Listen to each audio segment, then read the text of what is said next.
This is the new Nvidia GTX 1070 Ti. I've got the Founders Edition here, which will set you back around £420 or $450, which is about 60 more than the 1070, but about 70 less than the 1080. So in terms of price and specs, the 1070 Ti here sits firmly between the two, but also goes against AMD's latest Vega 56 card. So on paper, the 1070 Ti is a little closer to the 1080, especially considering it has the same base clock speed, and with 8 gigs of VRAM, this could be the perfect graphics card for maxed out 1440p gaming. So the big questions are, how does it perform against the 1070 and the 1080, and is there really any need for the 1070 Ti? Well, I tested it at 1440p and 4K in 5 different games to find out.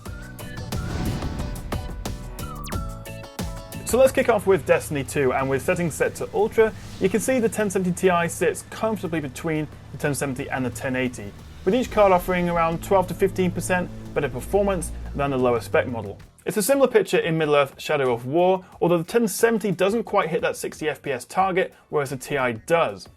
In Battlefield 1, we're almost at 100 FPS on the 1070 Ti, which again is only about 10 or 11% slower than the 1080. In Tomb Raider at 1440p, it's roughly 70 FPS for the 1070, 80 for the Ti, and 90 for the 1080. And finally in Ghost Recon, again it breaks through that 60 FPS mark where the 1070 doesn't. So if you're gaming at 1440p with maximum settings, the Ti does pretty much guarantee you that 60 FPS every time. You can of course also overclock it. I comfortably got an extra 100 MHz CPU and 250 MHz memory overclocks, which increase performance across the board by around 7%. So you could say that brings it even closer to the 1080 in terms of performance, but then of course you could also overclock your 1080 beyond it, so it's all kind of relative. So the 1070 Ti is a very impressive card, but it feels like it's a little bit late to the game perhaps, considering Nvidia's Pascal 10 series cards are over a year old now, with the next gen likely coming early next year. I mean, more choice is always good, and it does seem that Nvidia just wanted a direct competitor to AMD's Vega 56 card, especially around Black Friday and Christmas. Although unfortunately I don't actually have a Vega 56 card with me in order to test against this just at the moment.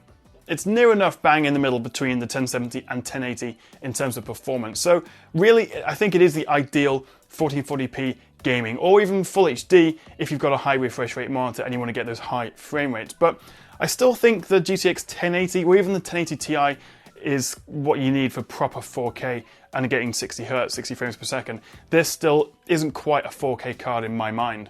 And the other thing to consider is if we see the GTX 1070 drop in price a bit, which I think we will, following the launch of the 1070 Ti, that could offer better value for money.